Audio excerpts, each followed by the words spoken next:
Funding for This Is Nashville comes from you, our listeners, and Alliance Bernstein. Since 2019, employees have impacted our community by giving more than 5,000 hours of volunteerism in Middle Tennessee. AllianceBernstein.com. Alliance Bernstein is not affiliated with National Public Radio. I'm Khalil A. Colonna, and this is Nashville. All right, tell me if this has happened to you. You read up and say the Nashville scene that one of your favorite artists is coming to town to perform. Immediately, you buy tickets because you're not going to miss this show. You spend the next few weeks humble bragging about the great seats you scored for this fantastic musical act. Then, the day before the eagerly anticipated show, you discover it's canceled. What's up with that? That scenario is something a lot of people have experienced in the past few years. What's going on with concert cancellations? What changes are occurring in the music industry, and what changes are happening for us, the consumers in music? Joining me now are two of our resident music business experts. I'd like to welcome back Jason Moon Wilkins, Program Director at WNXP, and Julie Height, Senior Music Writer at Nashville Public Radio. It's good to see you both. Thanks for being here. Absolutely, man. Thanks for having us back. Yes. And I want to talk a little bit about concert cancellations to kick this off. How different do things look in 2024 when you compare them to recent years?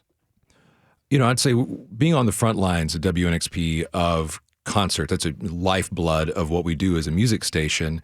We started to see this trickles of a change in what's happening this fall, really. I mean, you'd seen some reporting about some of these big things happening like the Black Keys or J-Lo or a little bit later Sexy Red of major headline cancellations. But what we started to notice, and it trickled in like this, you know a show's not doing well, honestly, if they're spending a little bit more money to promote it, and then they're offering you more tickets to give away. And so we noticed that on a show, and then another show, and then another show, and then started having some conversations about what was going on. And we noticed a trend that was going across genres and across venue size, that shows had started doing poorly. And no matter what the press release says, there are some that have done for health reasons and for mental health reasons, but the vast majority of cancellations, when you dig deep enough, it's because of poor ticket sales. Is any of this a byproduct of the pandemic?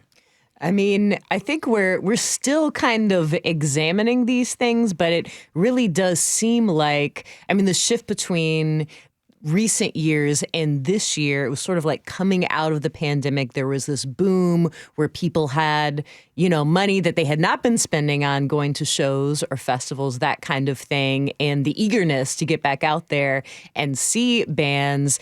And it does seem like we're sort of past that now. People have spent the money that they had, and they've gotten to see a lot of the acts that they were dying to see that they hadn't been able to see.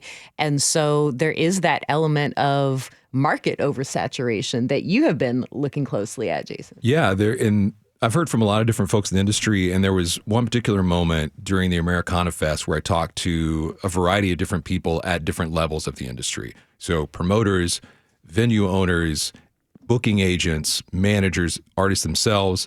And it was an interesting chorus of, hey, what's going on? And there are, I think at one point count, I had like 17 different reasons, Wow.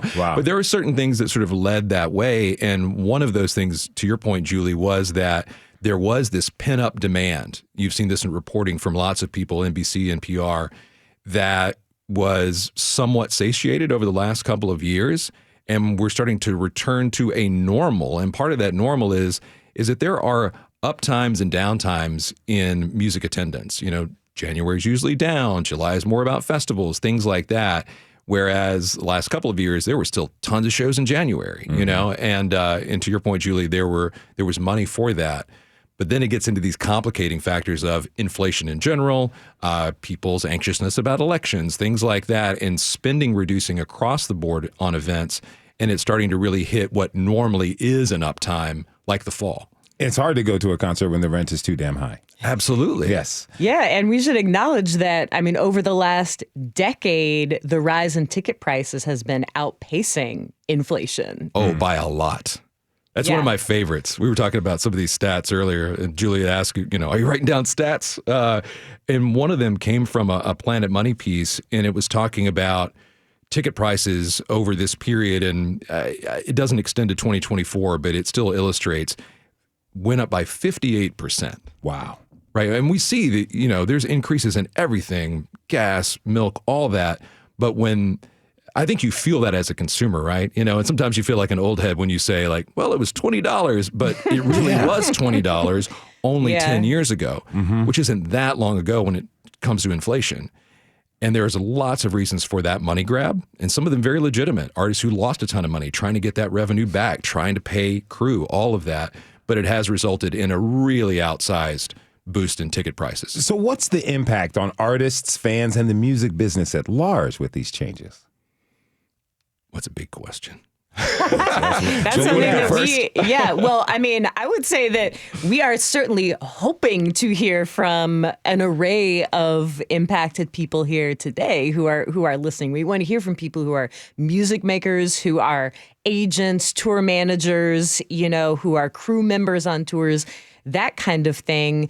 But I mean, it's certainly, you know, we're talking about realities that are global, national, and local, because Nashville is such a hub and a center where there are people who work in all of these sectors, and there are, you know, offices for all of these, you know, sectors of the music business based here. So, I mean, we're really thinking about the impact on all of those levels. And I mean, the music lovers and show goers that you were shouting out to early on. I mean, it affects everyone when a tour is canceled. I mean, there are so many people that are involved in that and that are, you know, making their livelihood or part of their livelihood, whether they're the ones that are actually going out on the road or whether they're, you know, working to facilitate it on other sides, but they're all losing out. What's interesting is that there's some acts that seem to be invulnerable to these things. The New Eras Tour is not worried about potentially canceling outside of a health information, right? Well, and that is, we've been living in a boom or bust level of music for a minute now. But even that, there are, you know, let's take some recent examples in Nashville. So the Charlie XCX show sells out. It took it a minute to get there. Chapel Roan sells out way in advance, but she was still probably playing a place that was a little bit less than what she could actually, real capacity here in Nashville. And yet, sort of down ballot, you know, so to speak, rest of these artists who, to your point, are more vulnerable. They aren't Taylor Swift. They aren't Beyonce. That's where a really interesting point that's made in multiple articles, and I've made it myself many times, which is, okay, how much money does an individual spend on concerts in a year? Like, that's a real quantifiable thing. And people, whether they have it in their personal budget or not, kind of have it in their emotional, mental budget. Yes. And when that ticket for Beyonce or Taylor Swift is $250 or $500, you get into aftermarket markup. Well, what does that impact? That impacts your ability to go to anything else. That is your one big thing that you do. And so the down ballot artist at 1,200 cap rooms and stuff like that, they're feeling that heat. Go see Beyonce or pay rent. That is the question for a lot of people. Or go see Beyonce and don't see anyone else. For 2 years. All right, we want to hear from you. Call us up, 615-760-2000. That's 615-760-2000 with your questions about the current state of the music business. Now, Pitchfork announced a couple of days ago that after 19 years, they're not producing their festival in 2025. In their statement, they said, quote, "As the music festival landscape continues to evolve rapidly, we've made the difficult decision not to host Pitchfork Music Festival in Chicago in 2025, end quote. Well, what's your insight as to what's going on with this and other festivals that are shutting down either temporarily or permanently? I mean, there are a lot of different factors in play. Part of something that comes along with inflation is rising costs. I mean, when you think about all of the elements of putting on a festival, every facet of that, I mean, from catering to porta potties to artist fees, it all costs more, you know? And so you have just less leeway there between what you actually are making from ticket sales and what it costs to put on a festival. So, you know, there are a lot of festival presenters, producers that are making tough decisions. Like, it does not add up. The math is not mathing. Mm-hmm. Yeah, and the margins are slim to begin with. I mean, one of the things that I did before coming to National Public Radio, ran a music festival here in Nashville. Oh, I know. I was there. Yeah, you were there several years. And it's always a situation where festivals are a unique beast in that so much of the costs are all up front, and you are just rolling the dice every single time.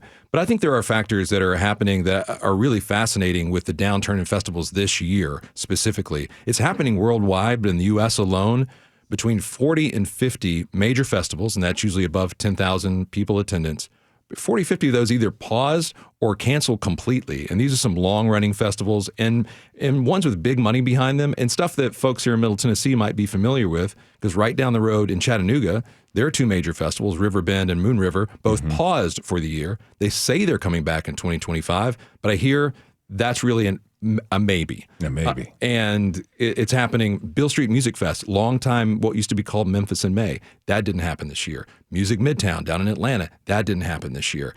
And it plays into some of the same conversation we're having about ticket pricing and people's ability to spend, but it also gets into a little bit of the nature of who is attending this and who isn't attending it. All right, we do want to hear from you. If you go to see live music, you no doubt notice the increase in ticket prices. What is causing the price to go up? Let us know this. I mean, are you going to fewer live shows these days or more? Tell us why. What's in your decision whether or not to go to a live show? Is it the band, the ticket pricing, or something else? Have you looked forward to a concert only for it to be canceled? And then when you add up the ticket costs, parking, drinks, merch, all of that, how much are you spending the last time you went to a show? Call us up 615-760-2000. That's 615-760-2000. We're going to the phones. We got Brother Love on the line. Brother Love, thank you for calling. This is Nashville. What do you want to share with us? Hey there. I'm in a band called Them Vibes, local Nashville band, and we've toured for years, and now we tour a whole lot less because it's so expensive. Gas prices, just thinking about, where you're going to sleep at night. I mean, we're not young kids that I guess could just, be happy to sleep on floors. We used to be. I used to love to sleep on the floor, just tour and have a good time. But we try to get out there with a full band, and it costs too much to pay the band members, hotels, gas. We used to tour with an artist years ago who was basically bankrolled, and we were on a tour bus, and things were wonderful that way. And if you have a lot of money and you're an unsigned independent artist, you can probably do it. But if you don't have that kind of money, it's really hard to tour. And, man, we're feeling it all across the board is my point. And I appreciate the conversation. Love you guys, Jason Moon Wilkins, and I love this show. This is Nashville. Thank you. Thank you very much. Let me ask you a question, Brother Love. What are your all plans for 2025 with your music and playing live? Well, we're going to put out some music. We have some recordings, and we're just going to do what we can do. We go when we get the call to tour, we go if we can afford to do it. If not, we keep it more local. And we do the best we can. We're a solid band, and we have a beautiful fan base, and we love doing what we do. So we're not going to just stop, because who we are as creatives, you don't just stop. You follow your heart, but it is hard. It's very difficult. And to look ahead at how expensive gas is, and or just how expensive it is just to go out on the road. Also, let me mention is that the fees to get paid at these clubs are not higher. That's the part. So, 6-7 years ago, if we got an offer for, let's say, $500 to do a show somewhere, it's 6-7 years later, and it's still $500 maybe. I mean, it's really crazy. I mean, if we could sell out a room, that's fantastic. But the initial offers aren't going up. Wow. The offers they're not going up. I guess that's the point. Yeah, we got to get these. We have to get the venues on point. I appreciate your call, Brother Love. Thank you so much for giving us a line. Thank you so much. Have a great one, my friend. Okay, the phone lines are blowing up as we knew they would for this conversation. Please hold on. We're taking your calls. We are getting to them. We're going to go to Greg in Nashville. Greg, thank you for calling, my friend. What is your comment? What would you like to share? Well, thanks for having me. And just shout out to Brother Love there. It's pretty cool. Them vibes are fantastic. I'm just calling because the price. It sounds like everyone's getting bit by fees or whatever. Big fan, Gillian Welch, David Rawlings, got the pre-sale password today for a $40 ticket. And by the time fees and taxes and service charges are done, they come out to about a $70 ticket. Two $40 tickets came out to the grand total of $135. They were obstructed view. And I say, man, if I had, $80, $100 budgeted for that, it's totally different when it comes out to after all of the service charges, all the Ticketmaster fees, all the venue fees. That's more than a third ticket. And forget about parking and all that stuff on top of that. It really is just it's even hard to budget when you're trying to think about what you're going to see when the listed price is so different than the actual price. What's the deal with that, Jason? There actually has been legislation, and thank you for calling in about this, by the way, because it is a big deal. There was legislation that transparent ticketing processes that are supposed to be in place, and a lot of people signed on for this, including Live Nation, the biggest promoter and organization in the world at this point, to list the prices with the fees in there. Now, I don't think that includes tax, but any sort of other, what we would consider as consumers extraneous fee, venue fee, or these other kind of things that are put on top of it, they're supposed to put that out. But I've seen, and I hesitate here because I don't want to paint everything with the same brush, but I have seen inconsistent implication, not the implication, you know what I mean? Execution. Implementation, yeah. Implementation. Thank you very much. I think that's right. Yeah. It's like a toggle you have to opt into that they make it hard to find. Yes. And then even when you do find it, it says, well, this now it shows you with the $18 per ticket service fee, but it doesn't include tax, it doesn't include the venue fee, and it doesn't include some other fee on there that was, like I said, when you go to checkout to purchase 2 tickets, the additional fees ended up costing more than what a third whole ticket would have cost. And so I just said, I can't do that. Yeah. Well, and tell me too, I imagine you're doing the same math that a lot of us do too, that you're also then thinking about, there's parking, and this is a downtown show. The Gil and Dave shows at the Ryman, right? Merch. Exactly. Maybe you want to buy merch, and maybe now you Beverages. can't. I imagine that factors into your sort of calculus on your decision, right? That's exactly right. Yeah, no, the merch thing is nice because I want to support the artists. I know that goes directly to them more so than, say, streaming certainly does. So you try to carve out that. But then, I get it. It's going to be expensive to go out, but it all adds up when you're looking at like a $16 beverage and a $35 T-shirt on top of a whole bunch of other things. It just, when you see the face value, you're like, oh, cool, I could probably swing a couple of $40 tickets, maybe $50 if it comes after fees. But then the reality of it is just so far away from how it's advertised. Let's hope it changes. Greg, thank you so much for calling. Hey, I got an idea for a great band name, Hidden Fees. Hey. The Hidden Fees. They're popular. Very high SEO. What genre Super are the popular Hidden Fees? everywhere. All right, we're going to go to this call from Jack in East Nashville. Jack, thanks for calling, my friend. What do you want to share with us? Well, this is a musician's town. And if I'm going to pay these crazy ticket prices, pay to park, all the money that goes with it, I'm really not in any hurry to go down there and listen to a bunch of pre-recorded pantomime stuff, or a lot of times people that simply can't play their way out of a paper bag for this kind of money. It's just not compelling very often. I've heard that complaint a lot, and I think, and I hear you, because I can get that way about stuff, and I would say walk into it with grace a little bit on 2 fronts.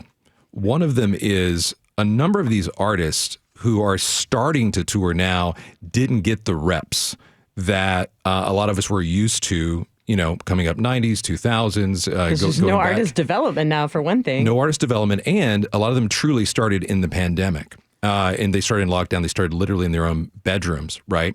And the other thing I would say, and I've seen these artists get better, us being on the front lines. And the other thing I'd say about this is it does get back to cost. I know talking to some of these artists, I just talked to an artist the other day who's like on Ascend Amphitheater level, and they're having to scale back on that level. And this is an artist who sells out at that level. They're having to scale back the number of people they bring on the road because of this cost thing. So this is where it gets difficult is, these artists are also facing real issues on how to present and make you happy, and make sure that you feel good about the money you're spending. All right, Jack, thank you so much for calling us, my friend. Really appreciate it. Have a great day. Okay, we're going to take a quick break. When we come back, we're going to keep taking your phone calls. So that means Julie, Eric, and Nick, hold on. When we come back, we'll be getting to you. And we're going to ask our panel about the recent Grammy nominations and what's up with all the genre crossover that we're seeing. To be like a caller, give us a call, 615-760-2000. We'll be right back.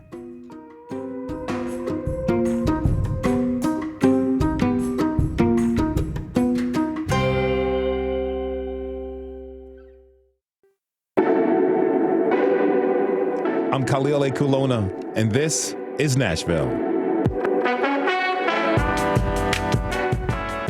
Today, we're talking about the good old-fashioned music business. Hey, it is Music City, right? Joining us to give up all the information that you need to know are Julie Height, Nashville Public Radio senior music writer, and Jason Moon Wilkins, who is WNXP's program director. And we want to hear from you. Call us 615-760-2000 with your questions, comments, or concerns. We're going to go to Julie in Nashville, who has been waiting patiently. Julie, thank you for calling. What do you want to share? Hi.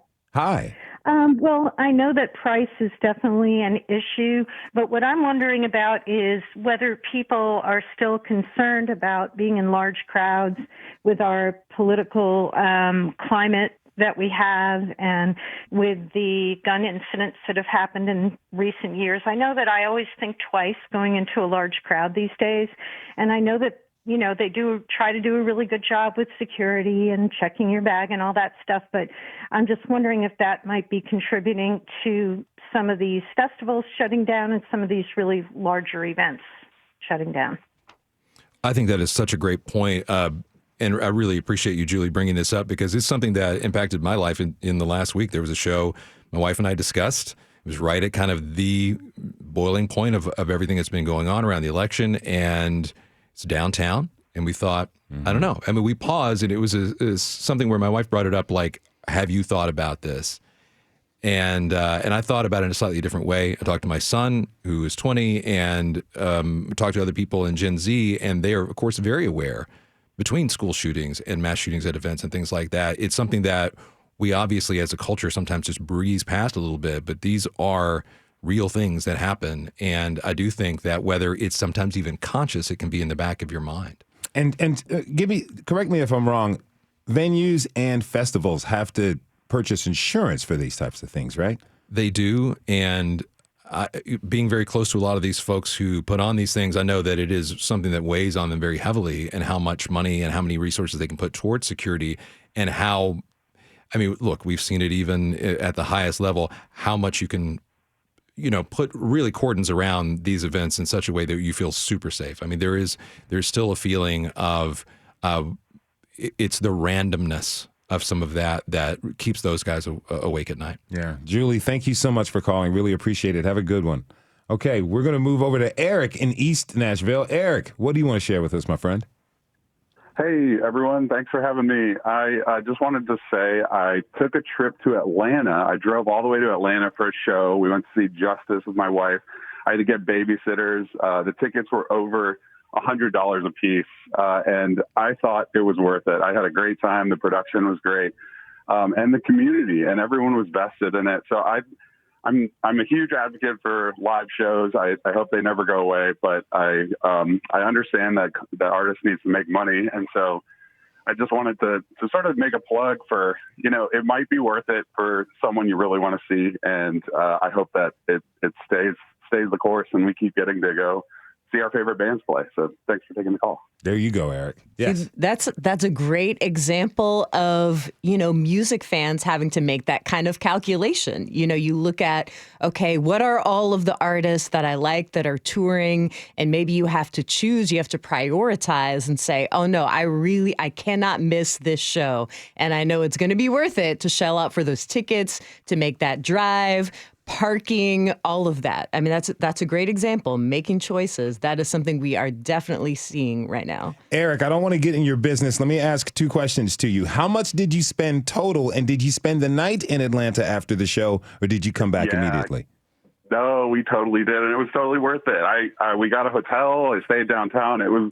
We kind of splurged. We made it a trek, and my wife and I had, the time of the year, I'd say, so far. And so it was totally worth it. We made friends in Atlanta. I still follow them on Instagram and stuff at the show. And so I think a lot of it's about community too, and being together and celebrating something that you like with someone you might not know. And I think that's a lot of what live music is about too.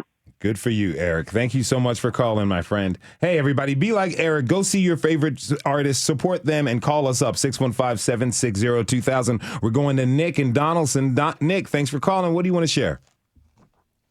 Hey there. I had a question about scheduling. I feel like when we try to go to shows, a lot of times what will happen is there'll be 5 or 6 shows in a week, and we kind of have to make a decision. Which show do we want to go to? Which ones can we afford to go to? Is that something that's like a trend in the industry, or is that something that we've seen more recently? Yeah, I can weigh in a little bit there. So this plays into, and maybe even a little bit about the caller about justice, is that so Nashville, even though we are an important music market, we are still technically market 40 to 42, depending on what metric you're looking at, and that means for artists we are secondary. So you'll see them hit New York, L.A., Seattle on the front end of tours a lot of times, and then they'll get to us on the second round. And for us, also what that means is that a lot of these things are then crammed in. So you may have noticed in October there was like really good shows almost every single night of the week, and then it goes dark a little bit in November. And that's just sort of the nature of routing and scheduling on how they piece it together for us as going from Indianapolis to Nashville to Memphis or whatever. It's more of a product of that and less of, I think if the venues had their way and if we had their way, if we had our way and you had your way, we'd spread these things out a little bit more throughout the year. Nick, anything you're interested in looking forward to getting to go seeing maybe at the end of this year or next year? Anybody you really desperately want to see perform? I'll be seeing Queen Herbie next week, and that's a show I'm looking forward to. She's kind of campy white girl hip hop rap, but I like it a lot, and I'm looking forward to that next week. But no, I agree with the October comment. I feel like October we had so many shows we had to pass up on, and I was very bummed about it. So thanks for the insight there. All right. Thank you for calling, Nick. Really appreciate it. Have a good one, my friend. Okay, we're going to move on to Andy in Madison. Andy, thank you for calling. What do you want to share? Hi. Hey, thanks for taking my call. Of course. I'm not a kid anymore, and there are some performers I'm so eager to see. I was dying to see J.D. McPherson, but standing room only. And so that's the first half of my complaint is I'm not going to stand. I'm not going to stand for however long his set is, and then if there's an opening act or two. So that leaves out a certain segment of the population who's no longer 20 years old and also who might be differently abled. Mm-hmm. But also then we'll go to a concert where it's seated, but everybody's standing. And you have to stand to see the concert. And that's just what it is. I hear that. What can Andy do to find some comfort at the next show she goes to and also be able to have a view of the act? Yeah. And by the way, I'm only 5 foot tall. So it's even hard to see over the person in front of me who's seated. But, that's not preventable. That's just what it is.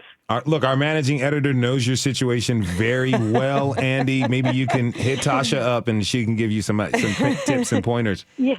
I'm so glad you brought that up. I mean, accessibility is such a real thing, and the human body truly is not meant to stand on a concrete floor for hours on end. I hear you there. I don't really enjoy that either as someone who runs a lot and has sore knees all of the time. Yeah, that's something that I also take into account often going to shows because there's so many different kinds of venues and some are seated part of the time. Or even this week I was at the Ryman for one of the Leon Bridges shows, and there were some people who were standing and dancing through 2/3 of the show. But Jason, what are your thoughts? No, I'm very much with you. We were at a show not too long back, and by the way, J.D. McPherson, one of my all-time favorites. It was a very good show, but at that show, we found some seats upstairs to kind of scooch in for. This does get into some of the ticketing things actually, because what has happened in a lot of places where there is seating and the rest of the place is standing is they have made those VIP, and so. It's not that they don't have levels of accessibility, but they've made those levels of accessibility sometimes less accessible to all of us. Mm-hmm. And yeah, and that part, it does. It bothers me, and it's something that, there are venues that are more focused on seating. I think of City Winery, but for a town that is focused so much on listening, and that's what we do. We don't have as many sort of listening rooms that do focus a little bit more on older audiences. And I should say Third and Lindsley in there as well as places that do have seating and do And literally the listening room. And literally the listening room, yeah. I'm wondering if there needs to be some sort of established concert attendance etiquette out there. That's a whole other thing. It is. It's a whole show, right? That is true. You'll have hundreds of callers calling in to weigh in on that with very valid opinions. Hey, call us up, 615-760-2000. We want your opinions on show etiquette. And Andy, thank you so much for calling. Let's hope that the next show you go to, you'll be seated in the front row. Here's hoping. Thank you. Thank you. Okay, I do want to ask you both a question before we go to break. There were 2 music industry studies that were released this year. The Nashville Independent Music Association released one, and the other was a partnership between many organizations like the Country Music Organization, Belmont, and the Broadway Entertainment Association. Who were surveyed for these studies, and what did some of the findings, what did they hold? I mean, it was 2 different approaches. In the independent venue study, I mean, it was all kinds of stakeholders in Nashville nightlife. So that could be, venue operators, promoters, performers, that kind of thing. But it was specifically focused on live music. And then the Greater Nashville Music Census was just, the thousands of people that have some kind of involvement in music making, in the music industry in Middle Tennessee, not only Davidson County, but surrounding counties too. But they could work on, recording sides of it or promotion, PR, whatever. And, one of the things that really was that I read a lot about in both of those studies, because I read both of those entire studies, was parking. I mean, it was, the cost of living, the cost of doing business, and certainly for, venue operators, the closer you are to kind of the downtown core, the prime real estate in Nashville, the more expensive it is and the harder it is to take risks on independent music or things that are not already kind of established or a little bit more out there on the edge, but particularly just parking. I mean, for showgoers, for people who work at venues, and for performers too. I mean, it's an accessibility thing, but it's also something that if you're, a musician based in Nashville that's playing local gigs, that can really, really cut into your bottom line, or it might not even be available to you to park anywhere near where you need to be to load your gear in. What else did you see, Jason? Well, I'll give one small anecdote, which I think kind of it illustrates the findings, which is something that happened to me when going to one of our own shows. We do a lot of things at the Blue Room, and we had our Event 91 day, went down there that afternoon, and I had been to the Blue Room 2 weeks before. And, the longer you live here, the more you know about, there's this little secret spot over here where I can park and not pay as much. Yep. And within 2 weeks, all those little spaces had been gobbled up. And it went from $0 or maybe $5 to $30 for something that was a $20 ticket. And I have to imagine that have the show in the parking lot. Right. That's happening so much everywhere. And we're hearing it, and you're seeing in the results of that studies that I don't think anyone expected parking to be the number one thing that was coming out of both of those studies. Right. All right. Well, pretty soon we're going to have Mayor O'Connell back on for another call-in show, Ask the Mayor. We're definitely going to talk to him about that. But right now, we're going to take our final break. When we come back, we're going to learn more about a writing camp for hip-hop artists. We're taking your calls, and we're finally going to get into talking about the Grammy nominations. So if you have a question about any of that or anything music business related, give us a call. 615-760-2000. That's 615-760-2000. It's your turn to talk, Nashville. We'll be right back.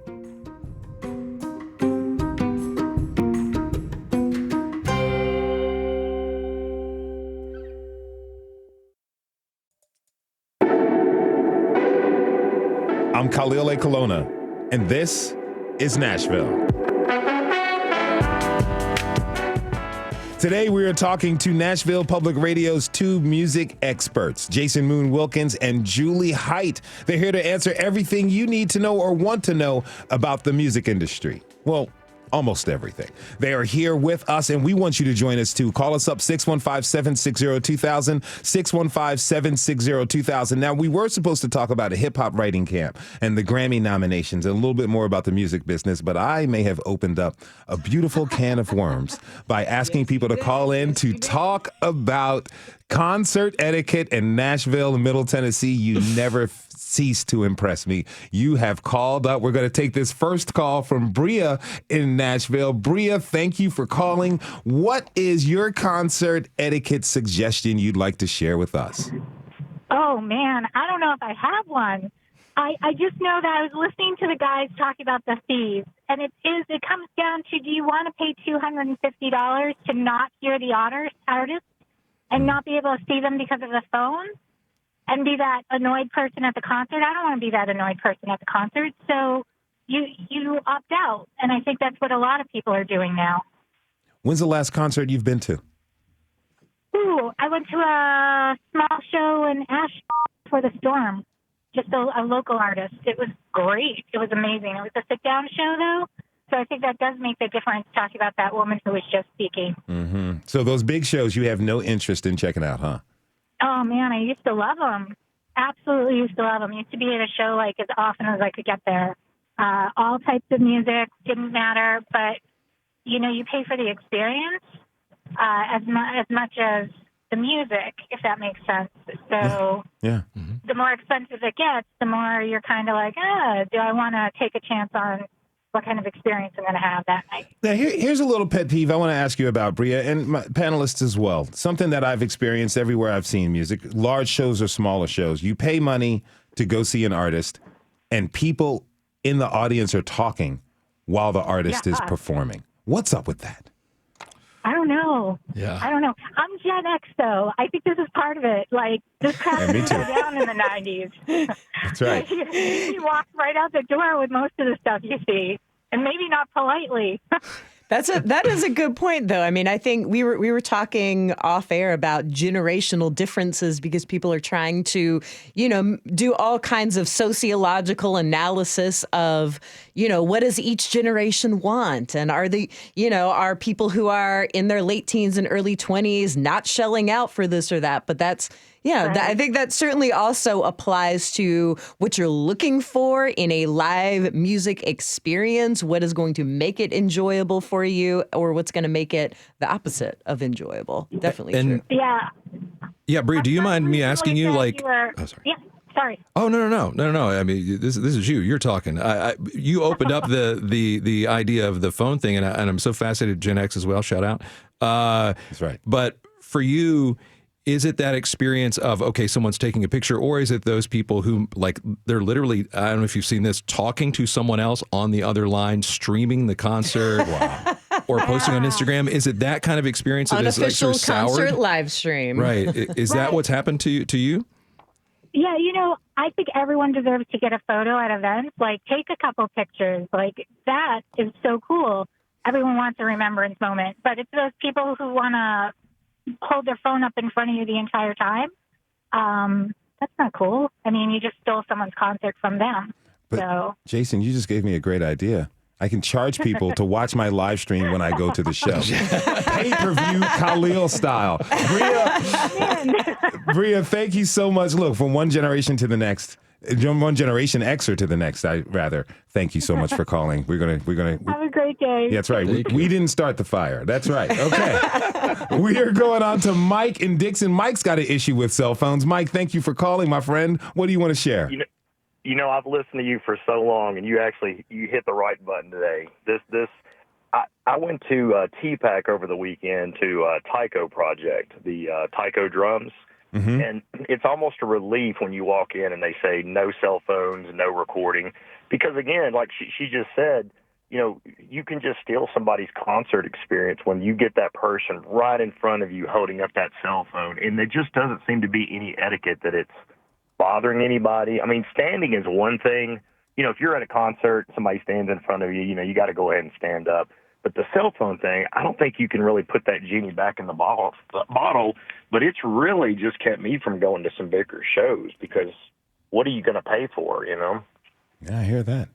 Well, it does speak to a little bit of that generational difference where, there's true phone addiction stuff that's happening right now. We've heard a lot of these sort of studies that come out, and this compulsion to touch your phone every however often. And I've seen that even in shows, and that's where I'm like, wow, okay, this is something that is even maybe beyond this person's control. And I'm not like I'm not completely forgiving it because I can't stand it either, but it does seem you'll see them like checking fantasy football scores or something else. You're like, you're in this moment and this amazing thing is happening, but it seems to be, a compulsion even more than maybe a strict desire to capture the moment. I've got a question. Do people actually watch what they record on their phones from concerts? There's a lot of data that says I no. look over people's shoulders sometimes when they're filming, and I'm like, that is not a good concert film that you are making right there. That's going to look bad when you post it to YouTube or wherever you're going to post it. It's not a good one. Not a good one. Yeah, it's interesting. Well, when you get a comedian like Dave Chappelle, he's got this kind of power to where you can go see him and you're required to lock your cell phone in those little bags. Right. And I love that. I love that. I there are a few scenarios like that, or a few spaces, I mean, if you ever go hear music at Soho House, for instance, there's no phone use of any kind in there. So hey, maybe I think it's therapeutic to get off your phone for an hour or two and enjoy a show. But hey, I really like the show, guys. Thanks so much. Thank you so much for giving us a call, Mike. Really appreciate it. Yeah, that's something. Generational differences and etiquette out there. We all got a little something to learn. All right, what I want to learn about a little bit, we've had Grammy nominations come out, and we've got CMAs. Real quick, what do you both think of the Grammy nominations this year? Oh, man. Julie, you get to go first.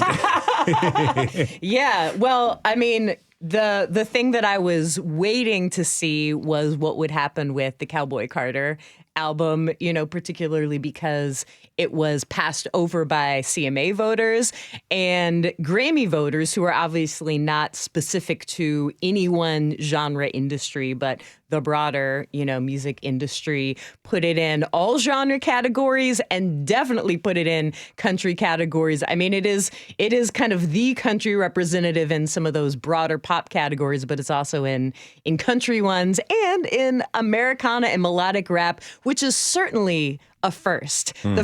This year we've seen the first time that an artist has a track in a melodic rap Grammy category and an Americana category. Wow. But there were some, I chuckled when I saw that Andre 3000's Flute album is up for, all genre album of the year. But there are all kinds of surprises like that. But it also just confirmed to me something I've been thinking about throughout 2024, which is that crossover is always with us, and we've been talking for a while now about how we're in a post-genre era. But I think it's just really interesting to be able to see so many iterations of that and to see, huge pop superstars making a massive mark in country music specifically this year, or even to see artists like Noah Kahan, who are in the pop space, getting nominated in country categories. I mean, he's also up for a CMA award, and he was up when the Americana Awards happened. Let me ask you this. Because the Grammys decided to nominate Beyonce's Cowboy Carter for these country awards, does that create beef between the Grammys and the CMAs? I mean, it's interesting because there are people who are on both. I mean, Julie knows this. I know this. Certainly, we've been inside, that beast before. I've been, was like, I can't remember the name of my position, adjunct or whatever it was, a couple of years on the Nashville Grammy board. And they're really good people involved with that. I love what they do with Music Cares. But my beef continues to be with the Grammys as sort of a lagging indicator as opposed to being on the front end. But to answer your question, I think that that was very politician of me. Take your question and answer the thing I want to answer. Yes. Well done. Thank you. Running for vice something at some point. I think that there is so much crossover with that voting populace because both awards are industry driven, but they're driven in different ways. And Right. I think that's where I think that beef is more for the public space rather than the internal space. At least that's my read on it. Yeah, and I mean, if you think of all of the award shows that are specific to genres, the people who are voting, who are, integral participants in that specific genre industry are thinking about a performer's status in that community and their relationship to it and importance within it. But, Grammy voters for Grammy Award, like it is about evaluating the sound and the style, and that's how it gets placed in particular categories, not about thinking what genre community they are in. Now, Jason, you mentioned something. You said that the Grammys are a step behind of what's currently hot. Elaborate there a little bit. Yeah, I take someone like McGee. Okay, this is an artist that many folks may have just seen him for the first time as he performed on the inaugural episode of SNL, Saturday Night Live this year. But he's someone that you spoke to almost any artist this year, various different genres, like that's who they were listening to. He's been on all these critic lists. He is selling tickets, at a really incredible level. He was part of this big New York Times piece about concerts that were going well. And he's left out completely. And it's one of those things that in a couple of years, even next year, it makes them look bad. And that's happened time and time again. I mean, everyone throws back to the Jethro Tull winning medal over Metallica, missing out on or Kendrick Sinatra Lamar. And the Beatles. Yeah, it's like, and that speaks to, there's a lot of layers there, age of voters, nomination process, industry-led versus, inclusive of other people. But what ends up happening with the Grammys, unfortunately, is that they're often playing catch-up. And when you go back and look over the years, they don't always actually capture what was really happening in the zeitgeist in that particular year. Is that potentially because of all the genre crossover that's going on? Julie, you referenced that. There's a ton of genre crossover happening now. Does that kind of handcuff the Grammy team? I think there's been recognition. I mean, there's certainly been more efforts in recent years to broaden and diversify the body of Grammy voters to get especially younger people in the industry in there and more people of color. I think both of those things have played into, in the past, realities like major important hip hop releases just not getting the biggest awards. That certainly plays into it. Is who's making those decisions. So as that body of voters as it encompasses more generations and more different kinds of people from different sectors of the industry, that can certainly help change things. Yeah, I got a couple minutes left. I do want to ask you, Julie, about a new hip hop industry-led hip hop writing camp that's happening this week in Nashville. Tell us about it real quick. Yeah. Well, I have been hearing for several years about some grassroots camps. Now, first, let me say that writing camps, I bet some listeners know, maybe some don't know, that those have been a vehicle for creating really successful music in a lot of different genres for years, decades now, in pop and in country and in hip hop.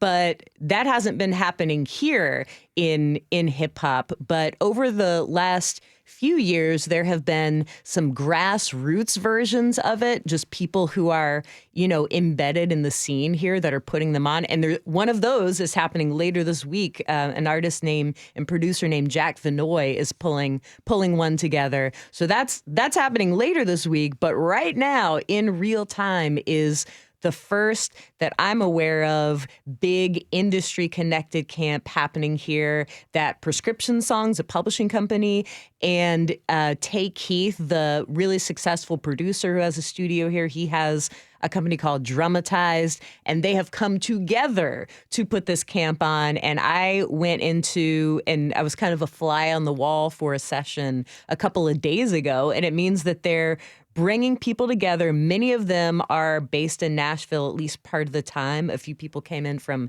LA, but they're getting together in a room and they're making music to the specifications of some really successful hip hop artists that have said, hey, we're looking for songs, So I was in there and saw it happening. And that's just significant because it's seeing kind of industry framework and opportunities being built around like some of the music making that's been happening for years. So it's cool to watch. I'll be doing something on that, so stay tuned. All right, we'll make sure that everybody stays tuned. You can go to WPLN.org or WNXP.org to learn more. I do want to thank our guests, Jason Moon Wilkins, Program Director for WNXP, and also the Vice Chancellor of Concert Etiquette, and Julie Height, the Senior Music Writer at Nashville Public Radio. Thanks to you both so much for being here. Really appreciate it. Thank you, Khalil.